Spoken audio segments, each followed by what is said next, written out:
Amen, amen. Nous proclamons la présence de ton règne au milieu de nous. Alléluia. Le royaume de Dieu ne frappe pas les regards, mais il est ici.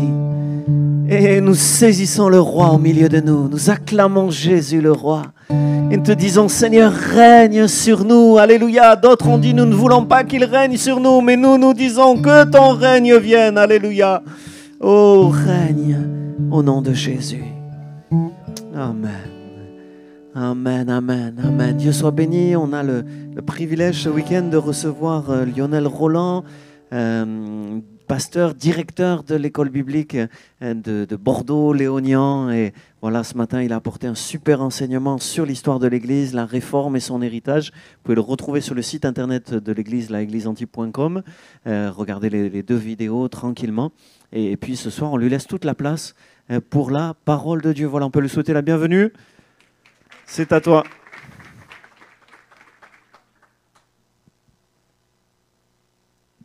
Merci beaucoup. Voilà, je remercie le pasteur Thibault, votre pasteur. Hein. C'est pas le mien, mais c'est le vôtre. Hein, voilà, et de son accueil et de votre accueil. Alors, il y en a, je les ai déjà vus ce matin. Et je vais les retrouver ce soir avec joie. Alors, je ne suis pas venu vous parler ce soir de ce que vous pouvez recevoir, de ce que Dieu va vous donner. Mais je voudrais parler ce soir de ce que vous pouvez donner à Dieu et de ce que Dieu attend de votre part. On chantait, on parlait du Seigneur, du règne du Seigneur. Et je crois que le règne de Dieu, eh bien, c'est un mot magnifique. Et quelqu'un a dit, si... ça y est, j'ai perdu la phrase que j'avais en tête. Oui, si Jésus n'est pas le Seigneur de tout, il n'est pas le Seigneur du tout. S'il n'est pas le Seigneur de tout, il n'est pas le Seigneur du tout. Et j'aimerais ce soir aller dans ce sens-là. Est-il le Seigneur de tout dans ma vie? Est-il le Seigneur de tout dans votre vie? On va faire une lecture. On va rencontrer un jeune homme dans l'Évangile selon Jean au chapitre 6. Je prends le temps pour que vous trouviez. Voilà, vous êtes tous venus bien sûr avec vos Bibles. Même si vous les avez en bout électronique, tout ça. Voilà, il faut suivre l'exemple des pasteurs. Regardez le pasteur Alain, là, il est venu avec sa Bible. Ouais, c'est bien. La mienne aussi, alors j'en ai une grosse, mais celle-là, elle est un peu râpée. Bon, ouais. Gloire à Dieu. Alors, on va lire ce texte, les 14 premiers versets du chapitre 6 de Jean. Après cela, Jésus s'en alla de l'autre côté de la mer de Galilée, de Tibériade. Une grande foule le suivait parce qu'elle voyait les miracles qu'il opérait sur les malades. Jésus monta sur la montagne et là il s'assit avec ses disciples. Or la Pâque était proche, la fête des Juifs. Ayant levé les yeux et voyant qu'une grande foule venait à lui, Jésus dit à Philippe, « Où achèterons-nous des pains pour que ces gens aient à manger ?» Il disait cela pour l'éprouver car il savait ce qu'il allait faire. Philippe lui répondit, « Les pains qu'on aurait pour 200 deniers ne suffiraient pas pour que chacun en reçût un peu. » Un de ses disciples, André, frère de Simon-Pierre, lui dit, « Il y a ici un jeune garçon qui a 5 pains d'orge et 2 poissons. Mais qu'est-ce que cela pour tant de gens ?» Jésus dit, « Faites-les asseoir. » Il y avait dans ce lieu beaucoup d'herbes. Ils s'assirent donc au nombre d'environ 5000 hommes. Jésus prit les pains, rendit grâce et les distribua aux disciples. Et les disciples à ceux qui étaient assis. Et il leur donna de même des poissons, autant qu'ils en voulurent. Lorsqu'ils furent rassasiés, il dit à ses disciples, « Ramassez les morceaux qui restent, afin que rien ne se perde. » Et ils les ramassèrent donc, et ils remplirent 12 paniers avec les morceaux qui restèrent des 5 pains d'orge, après que tous eurent mangé. Ces gens ayant vu ce miracle que Jésus avait fait disaient, « Celui-ci est vraiment le prophète qui doit venir dans le monde. Amen. » J'aimerais particulièrement m'arrêter sur ce que dit André au verset 8. André, frère de Simon-Pierre, lui dit, « Il y a ici un jeune garçon qui a 5 pains d'orge et 2 poissons, mais qu'est-ce que cela pour tant de gens ?» Il y a ici un jeune garçon. Alors, ne dites pas, ah ben, nous les filles, on s'en va, ça y est, hein, on va aller manger des glaces, et puis donc ça concerne que les garçons. Non, non. j'aimerais m'arrêter sur ce garçon, et ça aurait pu être une fille aussi. Il y a ici. Alors d'abord, j'aimerais dire une chose, que faire de ma vie? Que vais-je faire dans la vie? Ça, c'est une question qu'on se pose. Enfin, il me reste quand même quelques souvenirs du temps où j'étais adolescent ou du temps où j'étais jeune. Et c'est une question, je me souviens, quand j'avais 14, 15, peut-être 17, 18, des fois, alors la question, elle se prolonge pour certains, mais pour d'autres, eh bien, ils essayent d'y répondre. Alors, certains ont une idée précise assez tôt, mais d'autres se cherchent longtemps. Et moi, quand j'avais 17, 18 ans, ça va un petit peu avant le bac, je me disais, à 40 ans, qu'est-ce que je ferais comme métier? Vous n'êtes jamais posé cette question? Peut-être qu'aujourd'hui, vous posez la question, mais dans 5 ans, dans 10 ans, où est-ce que je serai et dans quelle activité je serai, quel métier j'aurai? Est-ce que je serai astronaute? Alors là, bossez bien, parce que Thomas Pesquet ne va pas laisser la place comme ça. Hein, il va falloir s'accrocher un petit peu. Alors, vous savez, on veut toujours être... moi, je voulais être vétérinaire, et puis après, chirurgien.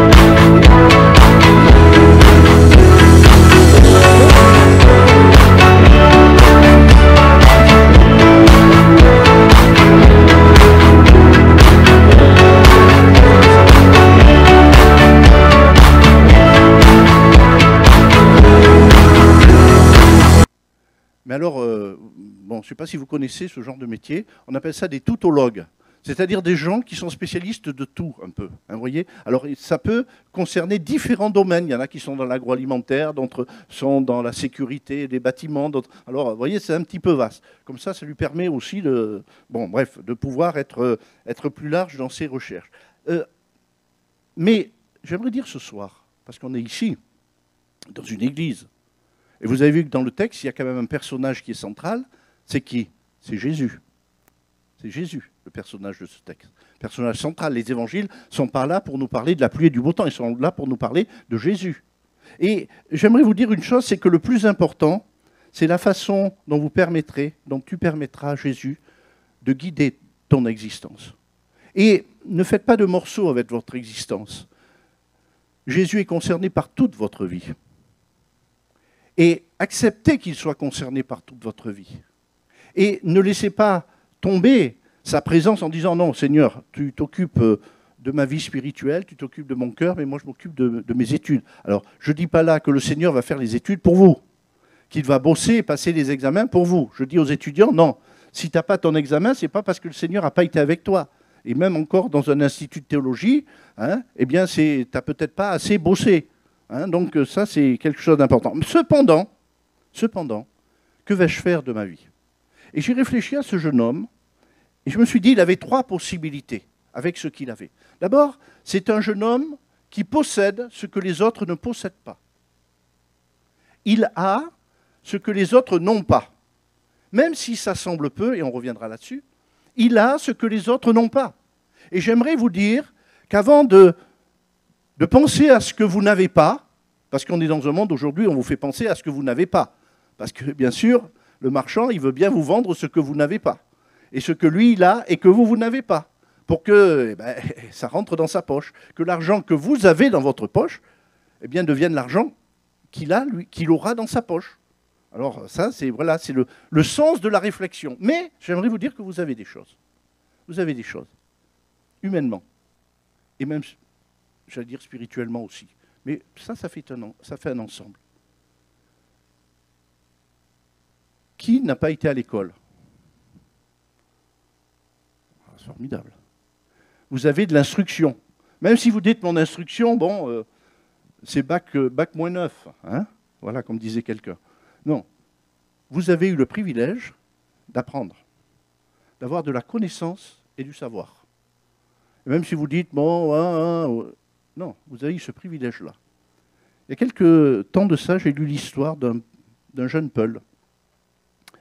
Il est en école primaire et il est brillant.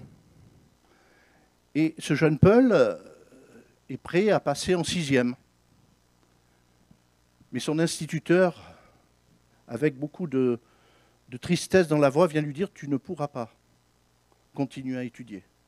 Et pourtant, il veut étudier. Mais ce jeune Paul n'a pas été inscrit à l'état civil lors de sa naissance. Il ne possède pas d'identité officielle. Et à cause de cela, il ne pourra pas poursuivre ses études au collège. Vous savez qu'il y a des millions d'enfants dans le monde qui ne peuvent pas, qui ont un désir d'apprendre beaucoup plus que nous. Nous, il faut nous pousser pour aller à l'école.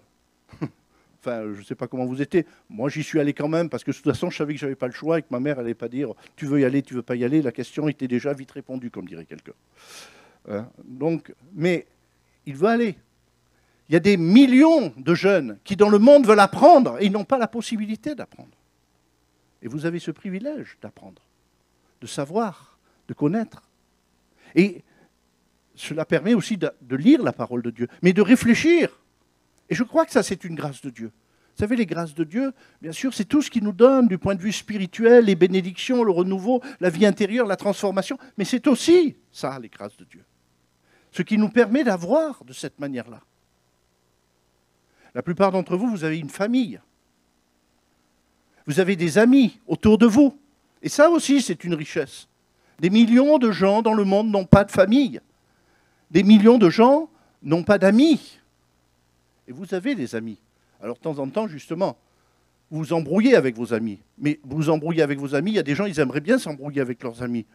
Mais ils ne peuvent pas parce qu'ils n'ont pas d'amis. Alors, je ne dis pas qu'il faut s'embrouiller avec ses amis, hein, c'est parce que, voilà, le fond de mon message. Mais, et puis après, on se rabiboche, parce que finalement, bon, des fois, c'est des broutilles. C'est quand même très, très souvent des broutilles.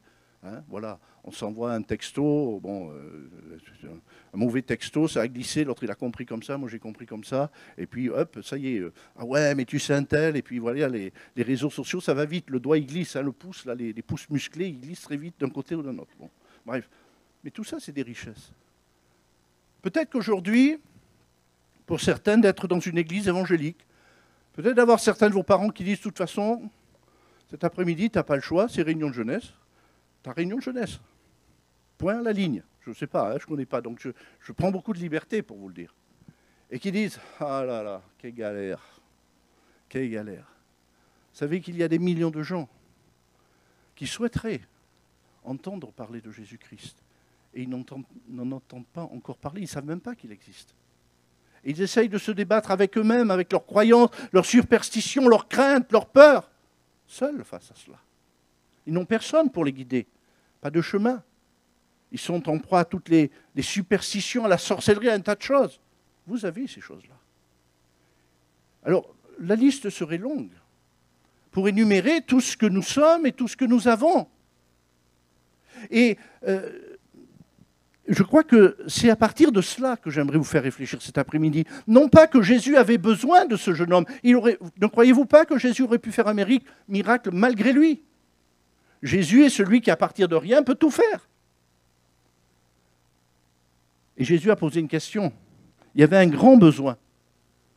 Et il y avait des petites ressources qui étaient à la disposition de ce jeune homme.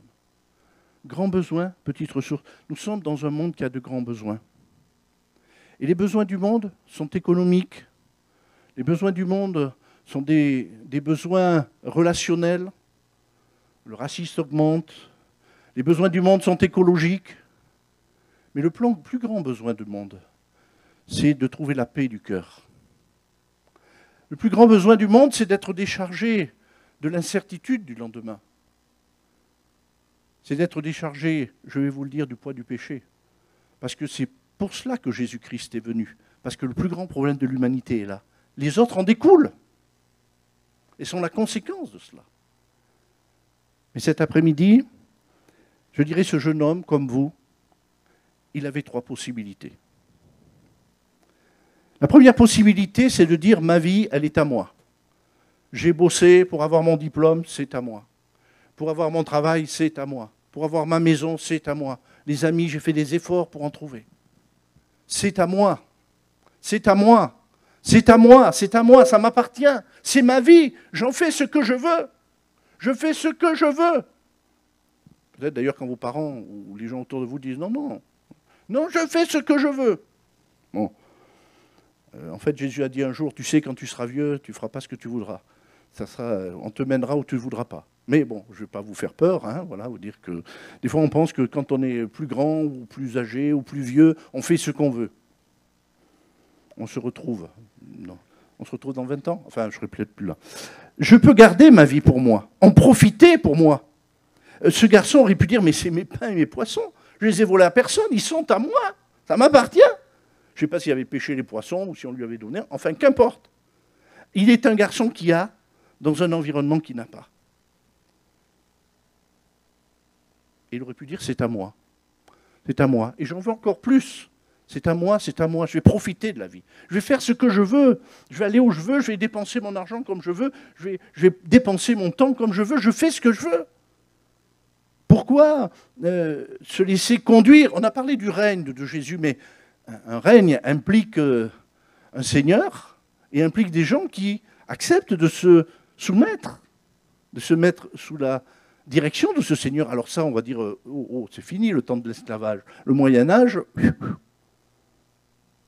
Mais l'Évangile tient un autre langage. Parce que le Seigneur que nous vous proposons, celui qui veut régner sur notre vie, c'est le plus grand et le plus beau des seigneurs.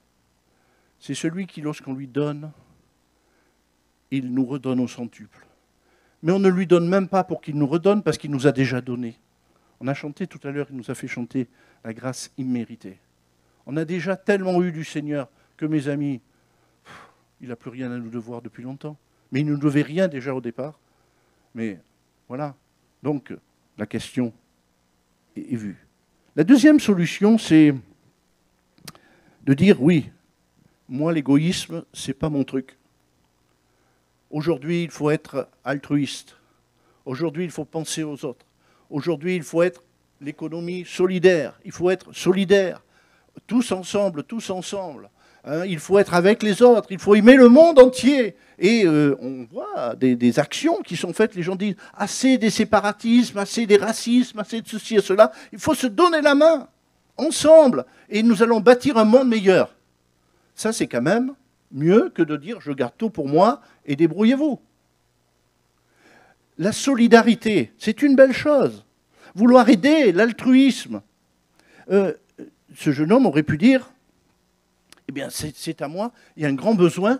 Ah, j'ai quelque chose que les autres n'ont pas, donc je vais partager. Aujourd'hui, il y a des gens bien, qui quittent la France, qui vont enseigner dans des endroits du monde où les gens n'enseignent pas, et c'est une belle chose. Il y a des gens qui vont pour aider dans l'agriculture. Il y a des gens qui ont fait des études médicales et qui vont soigner à l'étranger, dans tel ou tel peuple. Et c'est une belle chose. Je ne suis pas là pour dire que ces choses-là n'ont pas de valeur. Je ne suis pas là pour dire que ces choses-là, il faut s'en méfier, il faut les rejeter. Non. Ce jeune homme aurait pu dire, eh bien, moi je vois qu'il y a un grand besoin. Écoute, je vais commencer, je vais réfléchir, je vais faire un plan économique de distribution de mes pains et de mes poissons. Alors, faire des calculs savants, avec des algorithmes, inventer un logiciel, une application nouvelle sur comment partager mes pains et mes poissons pour que le maximum ait de mes pains et de mes poissons. Bon, il n'avait pas donc les algorithmes, on ne savait même pas que ça existait à l'époque. Bref. Donc, il avait une ration, 5 pains et 2 poissons. L'autre jour, à la cantine, enfin au restaurant à l'ITB, quelqu'un a dit, il reste 5 poissons. Ah, j'ai dit, ça, c'est pas biblique. C'est 2 poissons et 5 pains. Mais là, il restait 5 poissons. Bon, bref.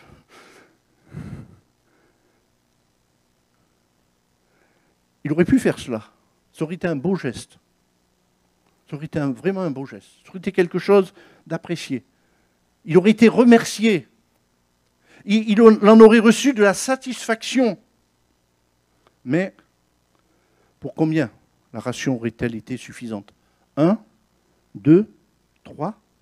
Et justement, il y a un disciple de Jésus. Vous savez, il calculait les disciples de Jésus. Hein. Il y en avait qui avaient la calculette dans la tête. Et André, et il arrive à une conclusion. Il dit, il y a ici un jeune homme, il a 5 pains, 2 poissons. Et il va dire, qu'est-ce que cela pour tant de monde? Et il a raison humainement. Qu'est-ce que ma vie va pouvoir faire pour tant de monde. Qu'est-ce que je vais pouvoir faire? Et il y a parfois des gens qui disent, je vais donner ma vie au maximum, et qui réfléchissent et qui disent, ouais, mais ça ne va pas faire beaucoup, mais je vais le faire quand même. Et puis d'autres, finalement, devant la déception, ils disent, bon, finalement, il y en a pour 3, mais les autres, ils vont être frustrés, donc comme je ne veux pas frustrer les autres, je garde tout pour moi. Ouais. Il y a des gens, ils se disent comme ça aussi. Hein. À quoi ça sert? Ouais, je vais soigner une personne qui va être sauvée, mais à côté, il y en a 1 million qui meurent. Hein? Mais ça peut tout changer pour cette personne. Alors, vous voyez un petit peu la logique humaine, elle est là. Et la conclusion humaine, elle est juste, elle est honnête. Qu'est-ce que c'est que cela? Qu'est-ce que c'est que cela pour tant de monde? Là, on touche, dans ces 2 options, à tout ce que les hommes peuvent faire avec ce qu'ils ont. Si vous raisonnez dans un registre qui exclut Dieu, qui exclut le Jésus-Christ, vous n'aurez que ces 2 options dans votre vie, tout au long de votre vie. Soit vivre pour moi, soit vivre pour les autres. Ou vivre un peu pour moi, un peu pour les autres, vous voyez? En disant, moi je garde une part un peu plus, mais je vais distribuer le reste. Vous n'avez que ces 2 options dans la vie. Vous n'aurez que ces 2 options. Vous pouvez retourner la question comme vous voulez. Il n'y a pas d'autre possibilité. Qu'est-ce que cela? Vous voyez, les disciples, ils raisonnaient, hein, ils étaient intelligents. Parfois, il manquait un peu de foi. Ça, c'est vrai. Parfois, ils oubliaient qu'ils s'adressaient à Jésus.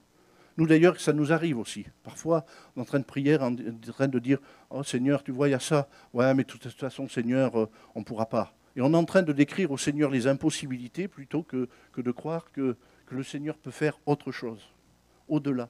Peut-être à des choses que nous n'avons pas pensées. Parce que parfois, on est dans une impasse et nous, on n'a pas les solutions. Notre réflexion n'a pas les solutions, nos amis n'ont pas les solutions, nos applications n'ont pas... Internet et des iPhones, des trucs, parce que moi, je ne suis pas un gros spécialiste là-dedans, hein, mes étudiants le savent, on n'a pas la solution. Les algorithmes ne sont pas la solution.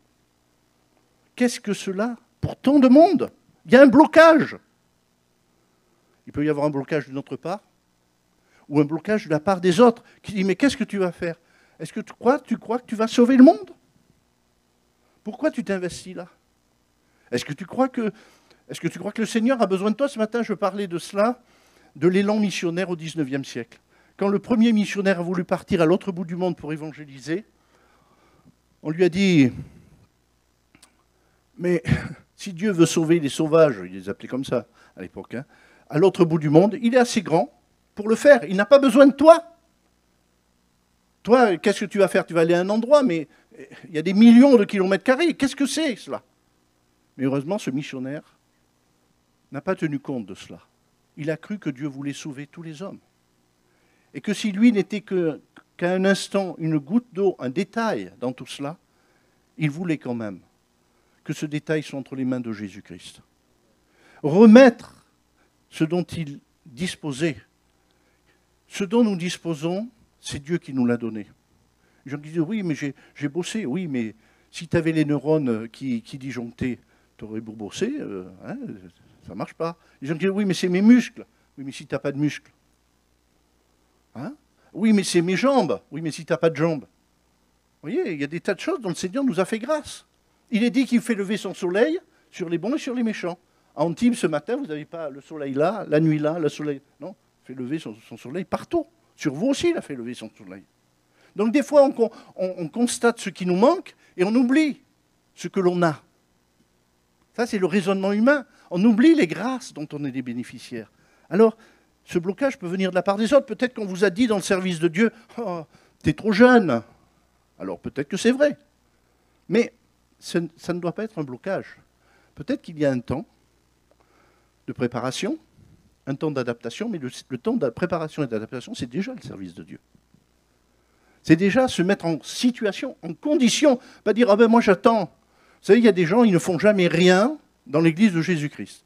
Ils sont là sur une chaise et ils disent « Moi j'attends le grand ministère que le Seigneur m'a promis ». Et ils attendent tellement, moi j'en connais, hein, ils ont 70 ans, 80 ans, ils attendent. Non, j'attends. Une fois qu'ils sont à 6 pieds sous terre, comme dirait Lucky Luke, eh bien, ils n'attendent plus rien. Ce jeune homme, il a dit, non, je vais attendre, moi je suis un jeune encore. Ouais, on va attendre un petit peu. Qu'est-ce qu'il a fait? Il a choisi la troisième option. Cette option, d'ailleurs, vers laquelle on ne l'a pas encouragé. Puis André lui dit, mais ça ne sert à rien. Et pourtant, c'est un disciple de Jésus qui lui dit, ça ne sert à rien. Heureusement que vos pasteurs ne disent pas, tu veux faire quelque chose pour le Seigneur, ça ne sert à rien. Heureusement que vous avez quand même des pasteurs qui ont un peu plus de foi qu'André. Amen. La troisième option de ma vie, et je vais dire ma vie, c'est de confier notre vie, nos richesses, notre intelligence et notre énergie, et de les remettre à la disposition de Jésus-Christ. De remettre notre vie. Parce que c'est en donnant que l'on reçoit. C'est en perdant que l'on gagne, c'est en mourant que l'on ressuscite à la vie éternelle. Ça, c'est les principes du royaume de Dieu. C'est les principes du royaume de Dieu. Le principe de l'homme, c'est à moi, plus, plus, plus, plus, plus. Et parfois, certains ont même... c'est vrai que le Seigneur veut nous donner, qu'on a besoin de lui. Jusqu'à la fin de notre vie, on aura besoin de lui pour tous nos besoins. Mais si nous axons uniquement notre vie sur ce que Dieu peut nous donner, nous allons nous gaver et faire une sorte d'obésité. Et il y a plus grave que l'obésité physique, c'est l'obésité morale et spirituelle. Et devenir inerte. Ce garçon, il n'a pas cherché à être une personne. D'ailleurs, on ne connaît même pas son nom. Vous avez vu, on connaît les noms de beaucoup de personnes. On ne connaît même pas son nom. Il n'a pas cherché à être une star. Ah oui, mais je suis une star. Attendez, moi je veux bien donner mes pains et mes poissons, mais je veux une grande affiche avec mon nom dessus. Je veux une voiture avec mon nom. J'ai vu là à Jean-Lépin, c'est ça. Il y a des mains et des pieds par terre. Là. Enfin, il y a dans les trucs avec le nom des artistes qui sont passés là. Bon, on leur marche dessus, mais enfin ça fait rien. On leur marche dessus les mains tous les jours, mais ça fait rien. Et il n'a pas. Quelqu'un dit ceci, ne cherche pas à être une personne qui a du succès, mais cherche à être quelqu'un qui a de la valeur. La valeur plus que le succès. Et ce jeune homme a fait un choix. On pourrait s'arrêter sur les détails et essayer de comprendre pourquoi est-ce qu'il a fait ce geste. Est-ce qu'il a entendu la prédication de Jésus, qu'il a compris qu'il fallait qu'il donne? Et qu'il a compris mieux que les disciples qui, eux, étaient tout près? Comment est-ce qu'il a été repéré? Est-ce qu'on l'a repéré? Est-ce que quelqu'un a dit, il y a quelqu'un qui a quelque chose là? Il n'est pas devenu une star. On ne sait pas comment il a été repéré. Les détails comptent peu. Les détails comptent peu. Seule la mise à disposition totale de ce que ce jeune homme avait a permis à Jésus de faire le miracle. Oh, il aurait pu le faire autrement, mais il a choisi de le faire en passant par ses pains et ses poissons. Quelle grâce le Seigneur nous fait de nous associer à son œuvre, de nous associer à lui. Il n'a pas besoin de nous, mais il fait le choix de se servir de nous. Et il nous appelle à le servir, à nous mettre à sa disposition, à donner notre vie, à nous engager, à nous par de consécration. Ce jeune homme, il a fait confiance à Jésus malgré l'inconnu. Il aurait pu se dire, ce Jésus, je ne sais pas si c'est la première fois, peut-être qu'il le voyait. Si je lui donne mes pains et mes poissons, il va se les manger, et puis moi, je n'aurai plus rien. Il aurait pu raisonner comme ça. Vous savez, des fois, on dit, ah ouais, mais si je donne du temps pour faire du ménage à l'église, je prends un exemple, hein, par hasard. Ouais, mais j'aurai plus de temps pour aller voir les copains, pour jouer à je sais pas quoi. Bon, bref. Oui, c'était prendre le risque de perdre. Confier votre vie à Dieu, c'est prendre le risque de la perdre pour vous. Enfin, ça c'est le raisonnement du début. Mais Jésus a dit, celui qui voudra sauver sa vie, la perdra. J'ai été jeune et j'ai vieilli, vous avez remarqué un peu. Hein. D'ailleurs, j'arrive même pas à avoir les cheveux blancs parce qu'ils tombent avant qu'ils soient blancs. C'est mon problème. Ils seront bientôt tous tombés avant que ce soit blanc. Hein, voilà, j'ai envie votre pasteur qui est d'un noir. Parfait. Le risque de perdre. On peut se dire, mais je vais perdre quelque chose. Vous savez, dans l'histoire de l'Église, c'est remarquable le nombre de gens qui ont accepté de perdre. Et des gens qui n'étaient pas des inconnus, des gens qui étaient dans les plus brillantes études, des gens qui avaient des fortunes, des gens qui avaient une vie excellente. J'ai lu il y a quelques jours de cela, parler de ces Moraves qui vivaient bien dans un domaine en Allemagne et qui sont partis. Certains ont accepté de se vendre comme esclaves pour aller évangéliser les esclaves. Vous imaginez un petit peu? Alors je ne dis pas qu'il faut faire ça. Hein. Vous irez voir votre pasteur avant. Puis l'esclavage aujourd'hui a un petit peu changé de forme. Vous savez, il y a ce risque de perdre. Mais moi, je constate avec le temps, je regarde mes amis, je regarde les jeunes de l'église où j'étais quand j'étais adolescent et au début de ma jeunesse. Et des fois, je dis 30 ans, mais ça fait plus de 40. Enfin bon, voilà, bon bref, on va laisser tomber les vieilleries. Et je constate une chose, c'est que certains ont gardé leur vie, ont construit leur vie, ont bâti des projets dans ma propre famille. Je suis quelqu'un de ma propre famille, un de mes frères. Il y avait des moyens, il y avait des possibilités. Il travaille encore, il travaillait dans le monde de la télévision. Et un jour, il avait 50 ans. Il téléphone à ma femme, parce qu'entre nous, les hommes, des fois on est pudiques, on ne se parle pas. Il téléphone à ma femme. Il s'était dit à 50 ans, j'aurai suffisamment d'appartements à Paris pour pouvoir vivre de mes rentes. Je ferai ce qui me plaît avec ma femme. Et à 50 ans, il avait divorcé. Avec le partage des biens, il était obligé de continuer. Son entreprise qu'il avait envoyée pour être directeur en Afrique d'une succursale l'a licencié en lui devant des dizaines de millions d'euros, de milliers d'euros, pas de millions. Hein, ça. Bon. Et pendant qu'il était au Maroc, sur son application, parce que c'est un fan des applications des caméras, ses enfants qui étaient en Île-de-France, dans la nuit, la maison était en train de brûler avec ses enfants qui étaient en train de dormir. Et lui, il voyait ça sur son iPhone. Bon, par la grâce de Dieu, les pompiers sont venus. Et tout ça dans la même année, tout ça dans le même temps. Parce qu'il a choisi d'investir pour lui, pour une certaine réussite, pour un certain succès, pour un peu ce qui brille. Et je ne donne pas tous les détails, mais c'est un petit peu cela. Alors, je veux dire, vous allez dire, ouais, mais ce n'est pas une généralité. Ok, reparlons-en. Mais ce que je veux dire, c'est que, voyez-vous, je voudrais terminer par un aspect témoignage. À 14 ans, j'ai donné ma vie à Jésus. Et j'ai renouvelé ce don de ma vie. À plusieurs reprises. Je dirais que quand on donne sa vie à Jésus, on la redonne finalement chaque jour aussi. Parce qu'il y a tellement de choses pour vous décourager. J'ai mis ma vie à disposition de Jésus. Je ne savais pas ce que j'allais être. Il y a des gens qui disent, ah ben oui, moi je serai Billy Graham. Dis donc, déjà essaye d'être Mini Graham avant d'être Billy Graham, et puis on verra. Ah, oui, il y a des gens, à ITB, il y en a, ils arrivent, ils ont déjà un grand ministère avant d'avoir commencé à lire l'évangile de Jean. Bon. On ramène tout ça vers la réalité. Mais c'est pas... Vous savez, Dieu, il sait mieux que nous ce qu'il va faire. Il nous est dit dès le début que Jésus savait ce qu'il allait faire.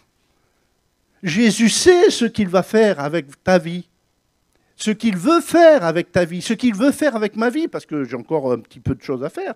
Il va faire un peu des trucs avec moi, enfin des choses dans ma vie. Mais c'est important cela. Il le sait d'avance. Maintenant, quelle possibilité allons-nous lui donner? Quelle disposition nous allons mettre entre ses mains?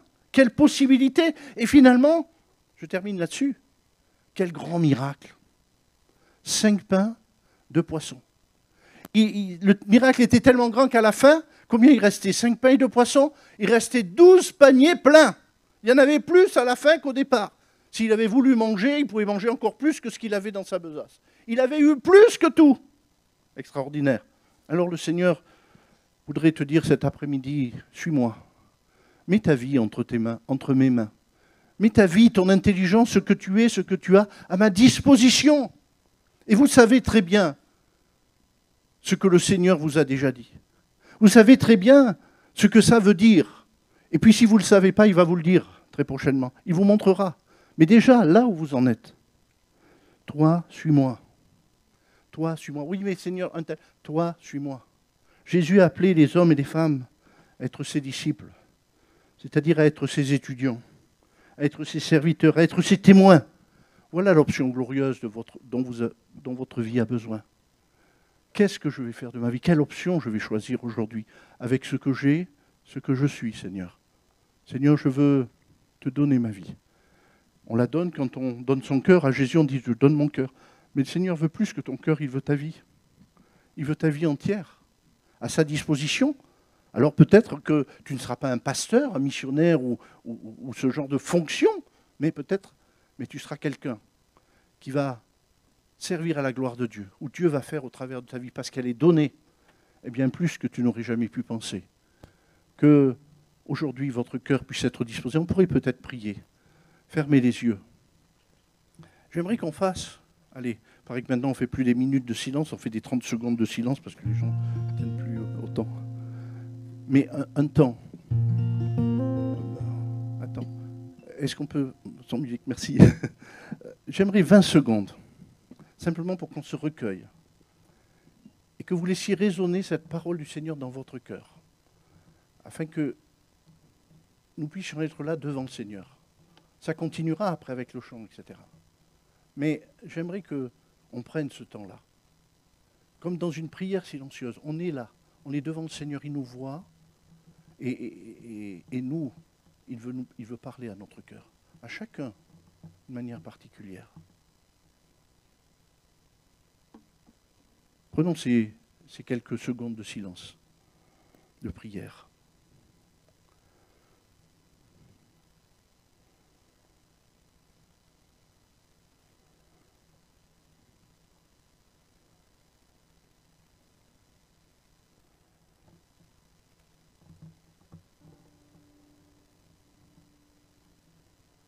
Gloire à Dieu.